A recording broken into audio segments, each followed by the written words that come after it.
오늘 이 본문은 사실 베드로전서가 이제 마무리되는 이제 그런 내용의 말씀이지요. 실제적으로 이제 11절에서 베드로전서의 내용은 마무리가 되고 이제 12절부터 14절은 이제 성도들에 대한 마지막 부탁 그리고 이제 문안 인사로 이렇게 마무리가 됩니다.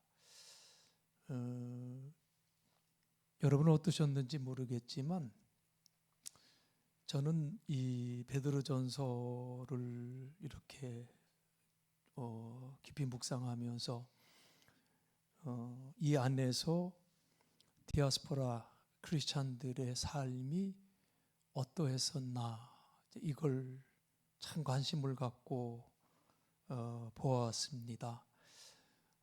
큰 모진 고난의 삶 속에서도 자신의 믿음을 지키려고 애쓰는 그 핍박받던 초대교회 성도들, 핍박뿐만 아니라 믿음의 자유를 찾아서 이방 땅에 살아가고 있었지만 그곳에서도 예기치 못한 큰 고통과 핍박으로 인해서 이제 고통 속에 있는 그들이었지만은 그 고난 속에서도 믿음을 지키는 그 모습이 저에게는 참 많은 은혜를 줬어요.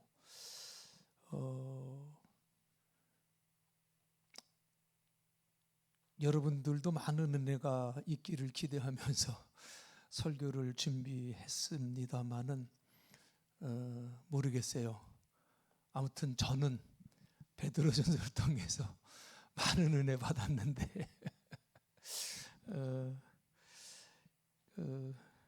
다시 한번 시간 있을 때 이 베드로전서에 있는 말씀 보면서 그들이 믿음을 어떻게 지켜왔는가를 다시 한번 묵상해 보는 것은 우리 신앙의 삶에 상당한 유익을 주지 않을까 이런 마음을 갖습니다. 자, 이제 베드로전서 5장 7절로 11절까지 말씀에 보니까 걱정과 근심에 관한 문제를 다루고 있습니다. 이 세상에 걱정과 근심이 없는 사람이 누가 있을까요? 누구에게나 걱정과 근심이 있죠. 가끔 그런 생각 하시죠? 참 아무개 같았으면 참 좋겠다. 이런 생각을 해보시나요? 누굴 이렇게 생각해 보면서 저 사람만 같아도 참 좋겠다 이런 생각해 보셨어요? 우리 성도님들은 그 믿음이 너무 좋으셔서 그런 비교는 안 해보신 것 같아. 그러나 세상에 아무리 걱정 없는 사람 같이 보여도 문제 없는 사람 없고요. 다 나름대로 갖고 있는 걱정과 근심이 있습니다. 자, 우리들이 보통 걱정을 하면은 어느 부분에서 제일 많이 걱정하는 것 같아요? 걱정이 없으신 분들 같아. 난 걱정이 좀 있는데 연세가 들어가면서 가장 먼저 오는 게 뭐예요? 건강에 근심이 있어요. 그죠? 건강에 근심이 있고 또 살아가면서 아까 우리 목사님이 그렇게 얘기를 하시더라고요. 우리 집사람은요, 민 목사님이 하나님 다음으로 돈을 제일 좋아해요.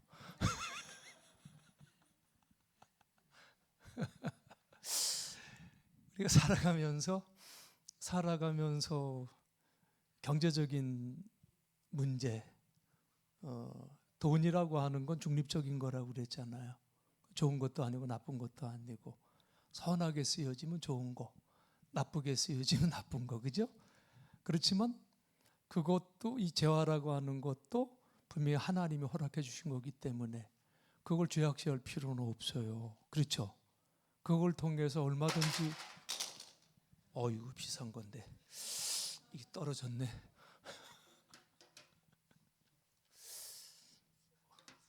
야, 이거 걱정되는데. 이따가 확인해요.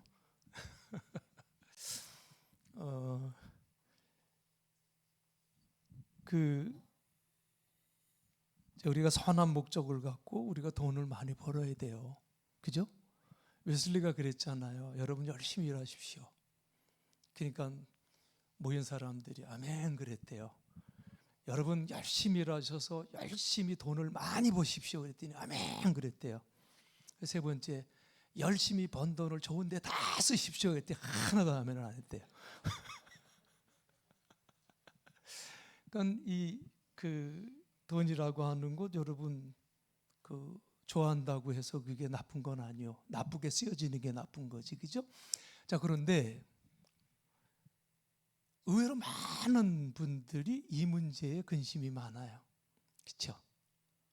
아유, 돈 걱정 안 해보고 살았으면 좋겠어요.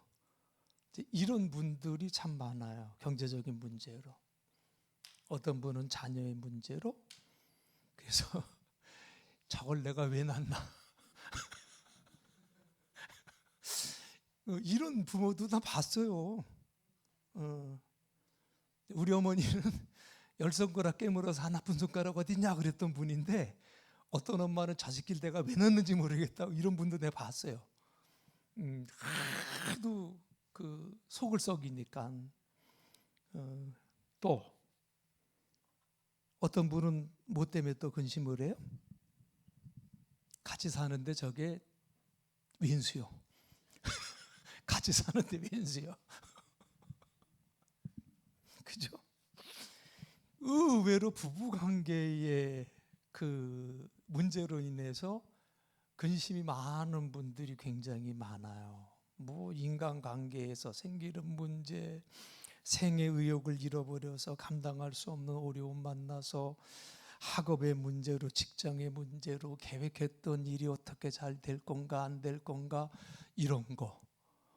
우리 황 대표님 이제 걱정 안 해? 손님 오는 거 안 무서워요? 좀 괜찮아졌어요 이제? 잘하고 있어. 아유, 처음에는 손님 올까 봐 무섭다고. 이번 안 하고 봄에 좀 열면 안 되겠냐고 이제 장로님한테 막 그랬었는데 지금 잘하고 계시대네. 시작할 때 꿈은 있는데 걱정도 많고 두려움도 많고 이게 인간의 삶이에요.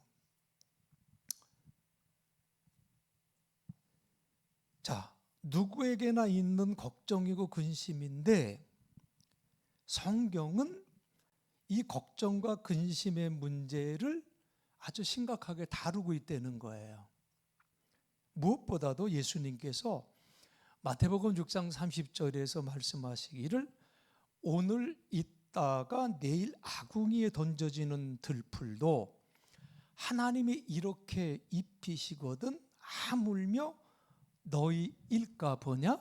그 다음에 믿음이 작은 자들아 이렇게 말씀을 하셨어요. 그러니까 예수님은 이 염려와 근심이 뭐라는 거예요? 하나님 아버지께 대한 믿음이 작기 때문에, 믿음이 부족하기 때문에 들에 핀 들꽃이나 들풀들, 하늘에 날아다니는 새들 내일을 위해서 염려하지 않는다고 하셨어요. 이것들이 인간의 눈에는 하찮아 보이는 존재일지 모르지만은 자기를 지으신 창조주에게 전적으로 의존하면서 살아간다고 말씀해요.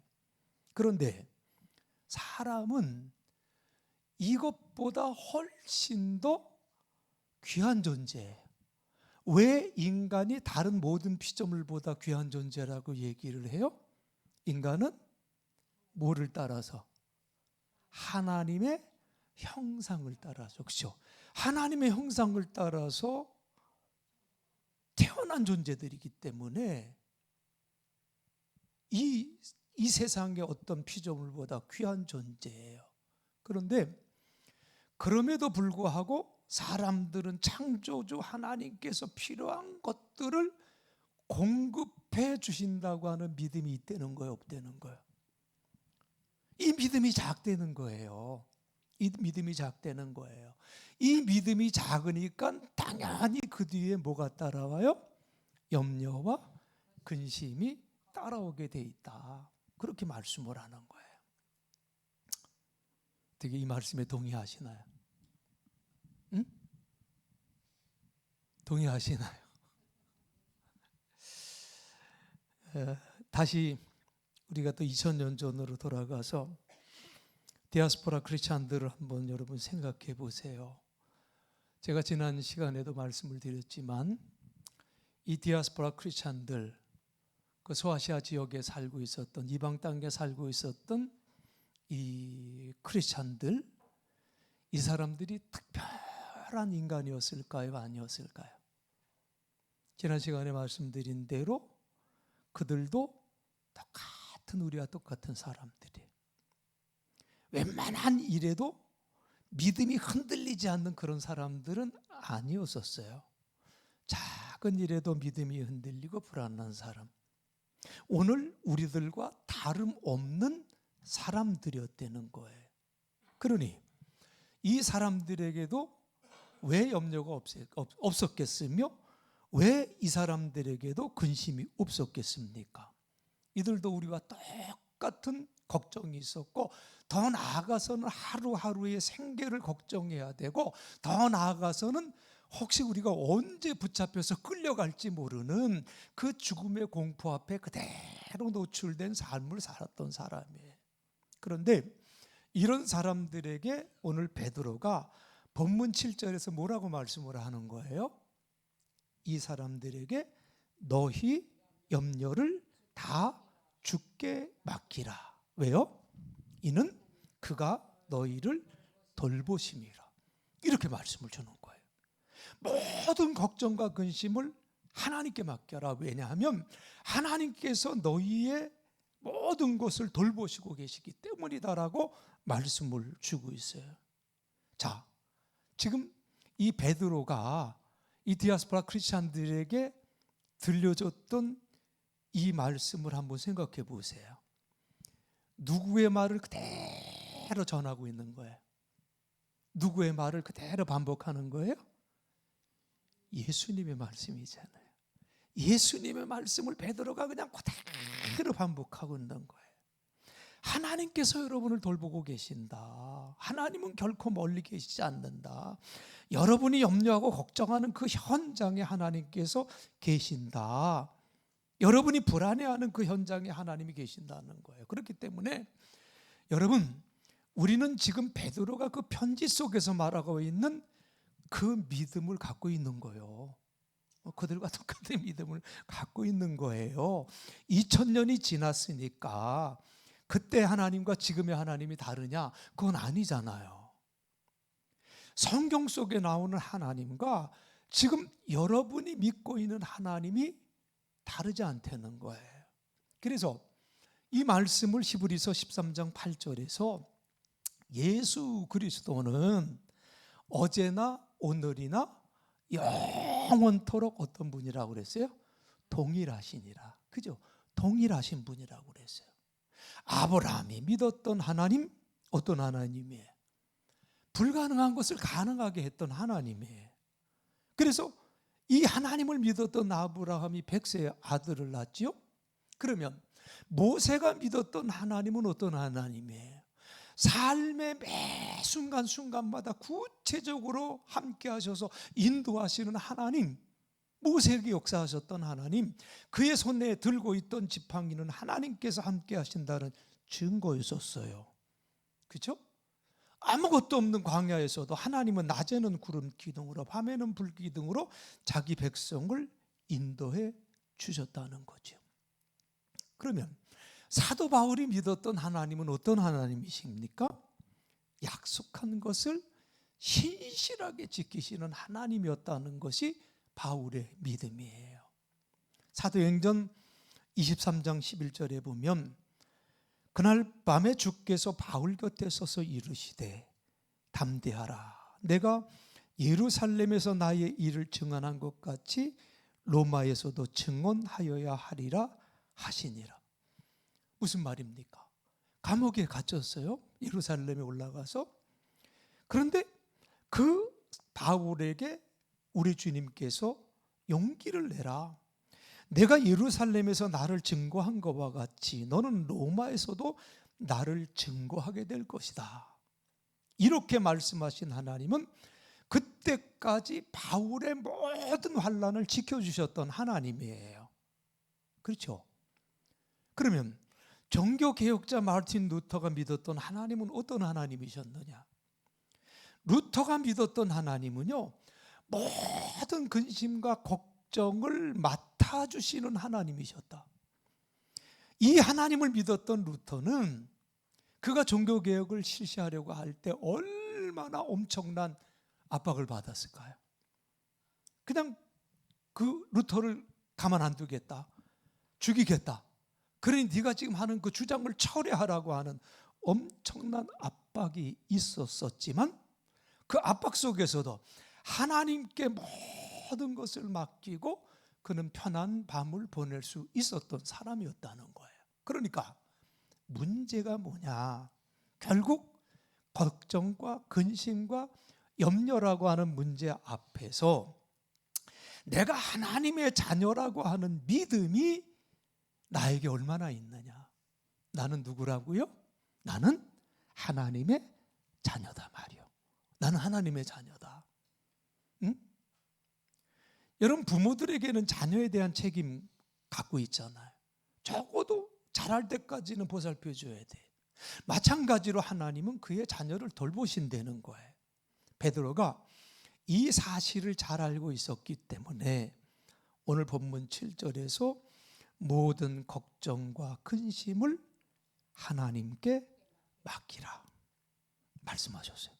왜냐하면 하나님께서 여러분을 돌보시고 계시기 때문입니다.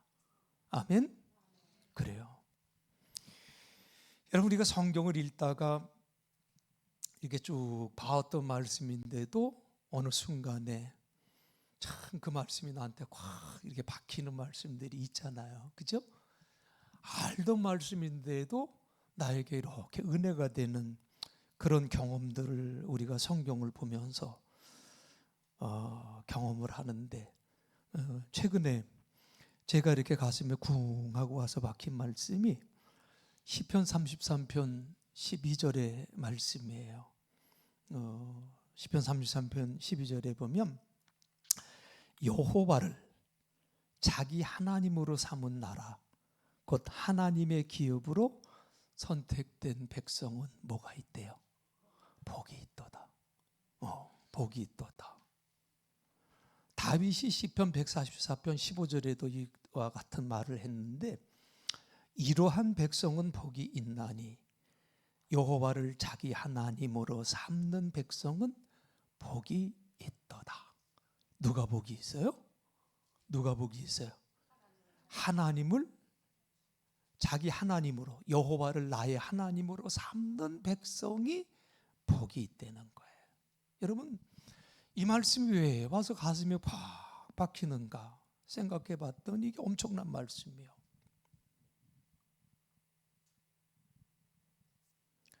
여러분, 많은 사람들이 간증을 해요. 그죠? 근데 대부분의 간증이 뭐냐면, 내가 하나님을 믿고 따름으로써 내가 이런 것을 얻었다고 하는 간증들이 굉장히 많아. 그죠? 간증은 될 수 있으면 내가 갖고 있는 게 좋아요. 간증 너무 많이 해도 안 돼요. 저도 간증거리가 굉장히 많아요. 그런데 간증 3번 하고 그 다음부터는 하나님 앞에 안 하겠습니다 하고 내 안에다 이렇게 묻고 감사하며 살겠습니다. 이렇게 기도했는데, 이 간증이라고 하는 게 참 묘해요. 그것도 하나의 어떤 사탄의 유혹 같은데, 그냥 내가 많이 아팠어요. 그런데 하나님이 이렇게 해주셨어요. 2번째 가면 어떻게 바뀌는 줄 알아요? 내가 죽을 것 같이 아팠어요. 그런데 하나님이 이렇게 인도해 주셨어요. 3번째 가면 어떻게 되는 줄 알아요? 내가 죽길 것까지 갔었었는데. 이게 인간들의 간증이요. 되게 간증을 들으면 막 이게 거의 극적인 것들이 많아.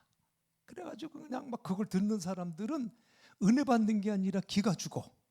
아니 하나님은 저 사람들이 저렇게 많은 거를 주고 저렇게 극적으로 역사해 주셨는데 왜 나는 맨날 물에 물 탄듯 술에 술 탔듯 이렇지라고 하는 이런 이 시험을 받는 분들도 좀 봤어요. 되게 간증들이 그런 간증이 많은데 받은 것 같고 그래 자랑하는데 여러분 제가 시편 33편 12절을 보면서 마음에 이렇게 콕 와닿았던 게 뭐냐면 다윗은 다른 게 없었어요. 다윗은 하나님으로부터 받은 게 엄청 많은 사람이에요. 그렇죠? 다윗 시대만큼 이스라엘이 강성했던 적이 없었어요. 그렇게 많은 것을 받았음에도 불구하고 받은 것 자랑하지 않고 다윗은 아예 하나님을 자기의 소유로 삼겠다고 고백하고 있어요. 하나님이 나의 소유인데 뭐가? 그 나머지는 뭐가? 응? 이러쿵저러쿵 할 말이 없다는 거예요. 여기서 참 그래서 제가 이 말씀이 확 와서 이렇게 박히더라고요. 여호와를 자기 하나님으로 삼은 나라 곧 하나님의 기업으로 선택된 백성은 복이 있도다. 하나님을 자기 하나님으로 삼았다는 말씀은 곧 나는 누구의 자녀라는 거예요? 하나님의 자녀라는 거 아니에요? 하나님의 자녀됨이 가장 큰 복이라는 거예요. 그런데 우리가 이 믿음이 자꾸 뒤로 가. 그죠? 이 믿음이 자꾸 뒤로 가요. 근데 이 믿음이 다윗과 같이 내 앞에 이 믿음이 설 수 있다고 한다면 세상에 부러울 곳이 뭐가 있겠냐 그 말이에요. 우리가 기죽을 필요가 뭐가 있고, 그렇죠? 우치무라 간조라고 하는 목사님이 일본의 유명한 목사님이 계신데요. 이분의 그 로마서 강해는 굉장히 유명해요. 이 우치무라 간조 목사님이 청년 시절에 미국의 나이가라 폭포를 이렇게 가서 구경을 하게 됐대요. 너무나도 웅장한 폭포를 보면서 이분이 그냥 입을 벌리고 있었나 봐. 와, 그러고 있었나 봐. 저도 딱 한 번 가봤는데 진짜 입이 벌어져요. 와, 하고 이렇게. 근데 이 모습을 보고 있던 어떤 미국인이 뭐 그 당시에는 유색인종들이 그 당시에 많이 살지도 않았던 데니까 깔보는 태도로 우찌무라 간조에게 그렇게 물어봤대요. 당신이 사는 나라에도 이런 폭포가 있어? 하고 물어보더래요. 아주 의시되면서. 근데 그 말에 이제 우찌무라 간조 목사님이 순간적으로 어떤 얘기를 하면 우리나라에 이런 폭포가 없어. 그런데 내가 질문이 있는데 근데 당신은 이 폭포의 주인이 누군 줄 아냐? 알아? 하고 물었다는 거예요. 이 폭포의 주인이 누군 줄 아나? 하고 물었다는 거예요. 그랬더니 아이 그거야 뭐 반은 캐나다 거고 반은 미국 거지. 반바지 한 3분의 2는 그 미국 거, 저 카나다 거고 3분의 1은 이제 미국 거예요. 근데 이제 이 사람은 반은 미국 거고 반은 캐나다 거지라고 이렇게 시큰둥하게 대답을 했대요. 그때 우찌무라 간조 목사님이 당신의 대답은 틀렸다. 이 폭포의 주인은 하나님이시고 나는 이 폭포의 주인의 아들이다. 그렇게 얘기를 했다는 거예요. 그렇게 우찌무라 간조 목사님이. 그랬더니 이 사람이 정색을 하면서 깜짝 놀라면서 당신 크리스찬이냐고 이렇게 묻더래요. 그래서 나는 목사다 라면서 이제 신분을 밝혔더니 이 미국인이 나도 크리스찬인데 라면서 얘기하면서 정중히 사과를 했다고 하지요. 그리고 이제 이 미국인이 우찌무라 간조 목사님의 좀 번호 좀 숙소 번호 좀 알려달라. 저 한번 만나고 싶다. 이제 이렇게 해서 이제 번호를 줬는데 그날 저녁에 이 미국인이 나가는 교회의 목사님이 우찌무라 간조 목사님한테 전화를 했다는 거예요.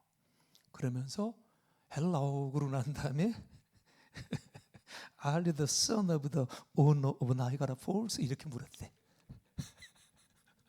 당신이 나이가라 폭포의 주인의 아들이요?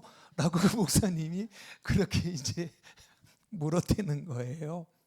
그러면서 뭐라고 부탁을 하냐면 이번 주일에 자기 교회에 와서 설교를 좀 해달라고. 그래 정중히 부탁을 해서 그래서 이제 우찌무라 간조 목사님이 주일날 그 교회를 찾아가는데 그 교회를 가는 길목에 프랜카드가 길게 쫙 붙어 있었어. 거기 딱 붙었는데 뭐라고 써 있냐면 이번 주일은 나이가라 폭포 주인의 아들이 와서 설교를 합니다.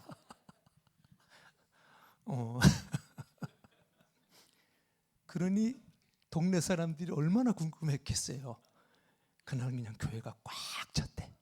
도대체 나이가라 폭포의 주인 아들이 누군가 보기 위해서. 참 이 우찌무라 간조 목사님이 대단하신 분 같아요. 여러분, 우리 크리스찬의 생활 방식이 이런 거요. 내가 누구요? 여러분이 나이가라 폭포 주인의 아들이라니까? 딸이라니까? 우리가 그렇다니까. 그렇기 때문에 내가 하나님의 자녀이기 때문에, 그죠? 내가 하나님의 자녀이기 때문에 다른 사람들이 염려하고 근심할 때 똑같이 염려하고 근심하는 것은 크리스찬의 삶의 모습이 아니다 그 말이에요. 하지만 크리스찬들 중에도 염려와 근심으로 시간을 보내는 사람들이 많지요. 우리 주님은 제자들을 향해서 염려하지 말고 근심하지 말라고 했는데 왜 우리가 이 땅에 살아가면서 염려와 근심을 벗어나지 못하고 있느냐, 그 부분을 좀 잠깐 살펴보고 마치려고 하는데 한 세 가지 근본적인 원인이 있는 것 같아. 우리가 분명히 하나님의 자녀고, 그죠? 그러니까 내 백은 어떤 백보다 가장 큰 백이요. 그러니까 뭐가 걱정이요? 걱정이 없어 라고 하면서도 염려와 근심의 그 테두리에서 벗어나질 못해요. 왜 그러느냐? 앞서 말씀드린 것처럼 하나님은 나의 아버지시고 나는 하나님의 자녀라고 하는 그 믿음이 부족한 거예요. 우리 예수님께 말씀하시잖아요. 이 믿음이 작은 자들아. 그 믿음이 작기 때문에 마태복음 6장 32절에서 분명히 예수님이 말씀하셨어요. 하늘에 계신 너희 아버지께서 너희에게 필요한 것이 무엇인지 다 아신다고 그랬어. 다 아신다고 그랬는데 여러분 기도할 때 어떻게 기도해? 하나님 아시지요? 내가 필요한 거 이거 아시지요? 안 주시면 안 됩니다. 꼭 주셔야 됩니다. 막 이러고 그냥 하나님 협박하잖아. 하나님 다 아신다고 이미 말씀하셨는데 다 아신다고 그랬어요. 그리고 염려와 근심은 그렇기 때문에 그 하나님을 모르는 이방인들이 하는 것이라고 말씀을 했어요. 자, 오늘 본문 7절로 9절에서도 이 주님의 말씀을 받아서 베드로가 이렇게 얘기하잖아요. 모든 걱정과 근심을 하나님께 맡기래요. 하나님께서 여러분을 돌보고 계신다는 거죠. 마음을 강하게 하고 늘 주의하라고 말씀을 해요. 원수 마귀가 배고파 으르렁거리는 사자처럼 먹이를 찾아 돌아다니고 있대요. 이 마귀에게 지지 말고 믿음으로 굳게 서시라, 이렇게 오늘 본문에서 말씀하잖아요. 참 이 표현에서 마귀가 우는 사자처럼, 배고픈 그 사자처럼 먹이를 찾아 돌아다닌대요. 돌아다닌대. 마귀가 찾는 사람은 어떤 사람일까요? 어떤 사람이 마귀의 공격의 대상이 될까요? 어떤 사람이? 응? 걱정, 근심. 아시네. 걱정과 근심. 이게 사실은 마귀의 계략이에요. 스킴이라는 말이 있죠. 그 책략. 이게 마귀의 책략이에요. 사람들의 마음속에 자꾸 염려와 근심을 넣어요. 이미 염려와 근심으로 꽉 찬 사람들은 마귀 손에 너무나도 손쉽게 무너질 수밖에 없다는 거죠. 그러므로 염려와 근심으로부터 벗어나는 길은 다른 길 없다. 내가 누구야? 내가 하나님의 자녀야. 그렇죠? 여러분 근심이 와요? 야, 내가 하나님의 자녀인데. 이 정도는 있어야 된다는 거예요. 그 하나님과의 관계를 확인하는 일이에요. 이 관계만 분명히 확인한다면 우리는 분명히 염려거리가 있고 근심거리가 분명히 살아가면서 있지만 거기에 빠져들어가지 않을 수 있다는 거예요. 하나님께서 그의 자녀들의 사정 다 하신다고 그랬잖아요. 필요한 것 공급해 주시는 하나님. 그러니까 내가 하나님의 자녀고 그 나라와 그 의를 구하면서 살아갈 때 하나님이 해결해 주신다. 아멘. 나는 하나님의 자녀다. 이 믿음이 있어야 되겠고요. 둘째로 우리가 염려와 근심에서 벗어나지 못하는 이유는 우리가 적극적으로 하나님의 의를 구하지 않기 때문이에요. 내가 하나님의 자녀라고 하는 믿음이 있으면 적극적으로 하나님의 의를 구해야 돼요. 자, 본문 9절에서 베드로가 뭐라고 그래요? 누구한테 지지 말래요? 마귀에게 지지 말고 믿음에 굳게 서라고 말씀했잖아요. 이 말씀이 NLT 성경에 보니까 마귀를 대항하여 굳게 서십시오. 그리고 믿음으로 강하게 되십시오. 라고 이렇게 번역하고 있어요. 도대체 믿음으로 굳게 서서 마귀를 대적한다는 것은 무엇을 의미할까요? 뭘 의미할까요? 마귀를 대적한다. 믿음에 굳게 서서. 마귀를 대적한다는 것은 바꾸어 말하면 적극적으로 내가 뭐를 구하는 삶이요? 마귀를 대적하는 것은 뭘 갖고 할 수 있는 거예요? 하나님의 의. 그렇죠? 마귀를 대적한다는 것은 반대로 적극적으로 하나님의 의를 구하는 삶이 되는 거다 그 말이에요. 그래서 마태복음 6장에 보면 예수님의 말씀은 단순히 염려하지 말라는 말씀에서 끝나지 않아요. 염려하지 마라고 끝나는 게 아니라 너희는 먼저 그의 나라와 그의 의를 구하라. 그리하면 이 모든 것을 너희에게 더하여 주시리라. 더하여 주시리라.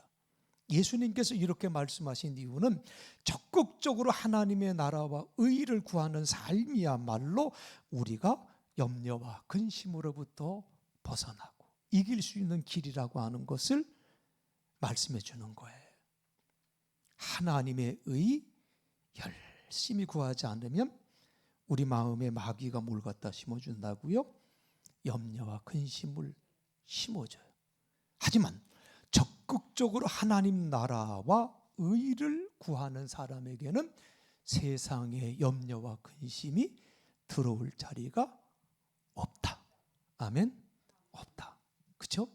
자, 세 번째로 우리가 염려와 근심에서 벗어나지 못하는 이유는요, 고난을 이해하는 지식이 부족하기 때문에.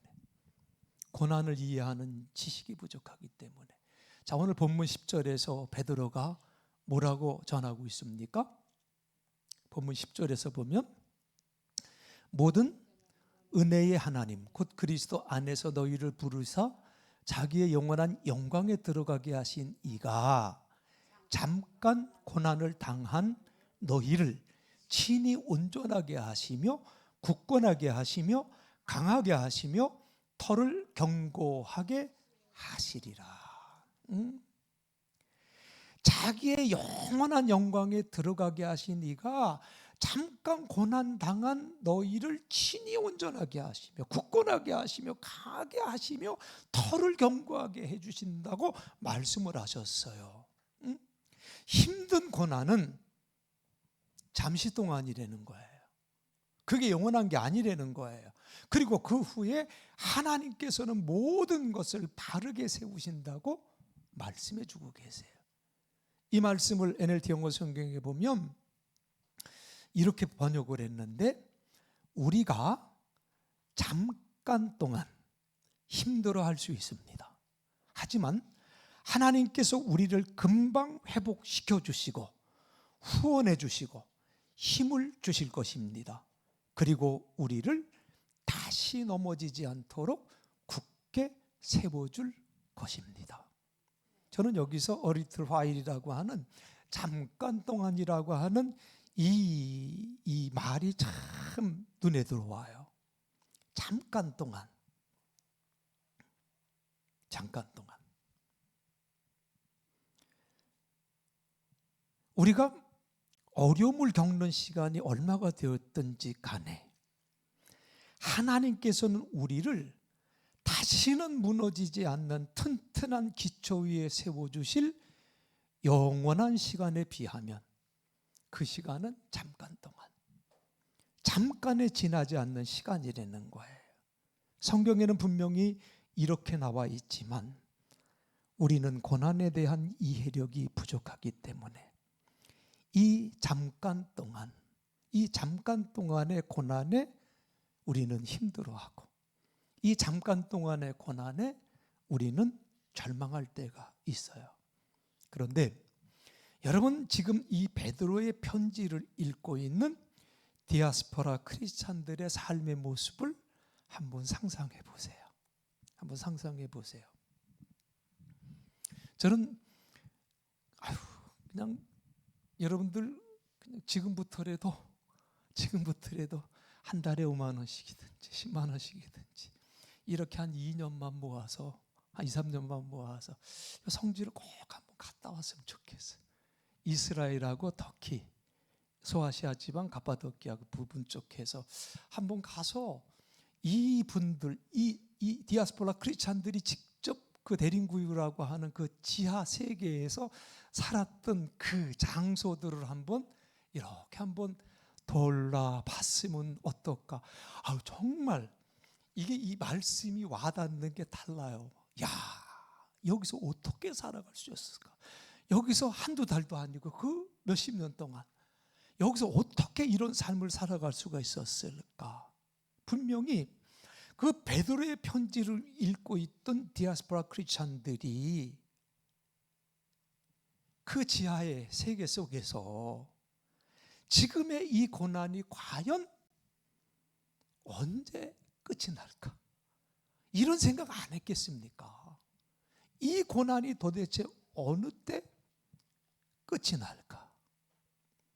분명히 그 근심이 그들에게는 있었을 텐데 이 사람들에게 하나님의 말씀이 들려졌어요. 그 시간에 베드로가 쓴 위로의 편지는 하나님의 말씀이 되어 그들에게 들렸을 거예요. 연약한 마음들이 위로를 받았을 것이고 상처받은 사람들이 치유를 받았을 것이고 하나님의 말씀으로 인해 잃어버렸던 희망을 다시 찾지 않았을까라는 그런 마음이 들어요.